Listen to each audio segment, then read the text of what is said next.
Hi, Sarah. So nice to see you this afternoon. Thanks You for too. taking a little bit of time to tell us about yourself and your role at Child Success Center. Sure, of course. My name is Sarah, and I'm an occupational therapist. I've been an OT for 18 years, and I've been at Child Success Center for 14 years. So I We've known always, each other a long time. It's yeah, fabulous. yeah.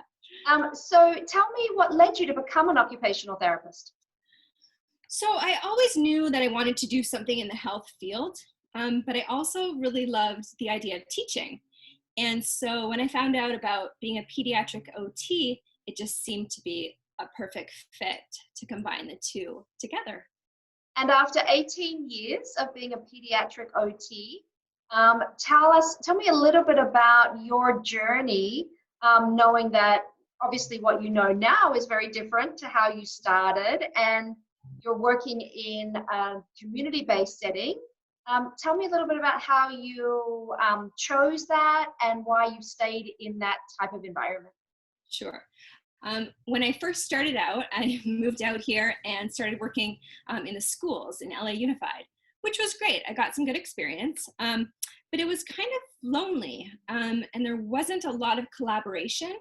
So that's when I sought out Melissa's Center through a friend, and it just seemed like a real perfect fit because you got to have real close interaction with the families, and then that collaboration between other OTs and even other professions like speech therapists and educational therapists. And I just loved having the flexibility to do all sorts of different kinds of treatment, whereas in the school you're a little bit limited to stay inside the box.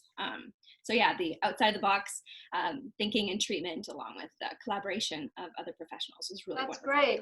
So I Yeah. know very much you're a relationship-based therapist and you have amazing relationships with your children and your parents and everyone at the center. So treating via Zoom during this time period, can you tell us about how you've grown and any success stories that you've been able to have treating via Zoom? Sure. Well, it's like learning a whole new profession, really. Yes.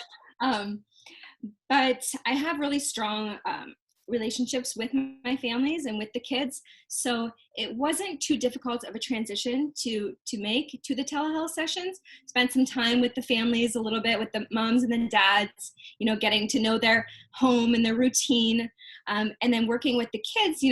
We have that strong connection and bond, so it wasn't actually too challenging. The kids were very receptive to engaging with me through the computer. A lot of them love screens, so it was perfect. That's great. Would Yeah. you choose to use this form of Zoom or teletherapy, telehealth afterwards? Or Um, if you I, did, if you didn't have an opportunity to see a child, sometimes kids live too far away from us. yeah, for sure. I think it's a great way to treat kids that might not have the ability to get to the center. Um, and also, I think it's a nice way to see the kids' natural environment and kind of see what we can do as their therapist to help assist the home environment and maybe set up a sensory diet for the kid in the home and just really make it so it's a nice opportunity for the families and kids to work together in their natural home environment. That sounds great. What would Yeah. you say to parents that are hesitant to take that option? I know now that it's been about a month since we've all had to learn how to support kids via Zoom versus face to face. And there are quite a few parents in the beginning that were hesitant, but now they're really concerned that their child's not getting any support. How would you encourage them or work with them on those initial sessions? Um, you know, I've I work with kids who tend to be big movement seekers. And so I think that what the parents are used to is having those opportunities to get that movement at the gym, trampolines and swings and climbing structures. But in reality, I'm having a lot of great successes working with kids who are big movement seekers in the home environment through just using like a therapy ball or jumping off the couch into some pillows or using a dizzy disc.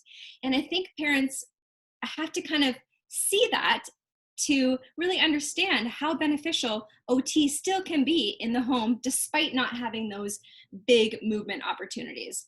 there's definitely ways that we can incorporate movement to make their child have a successful Zoom session or a telehealth session without all of that big equipment. Yeah, I agree. I'm feeling the same way. Also, what I'm sensing from our parents is that they're getting very functional ways to carry over to give the children, especially the big movement seeking kids, or the children that need more movement opportunities.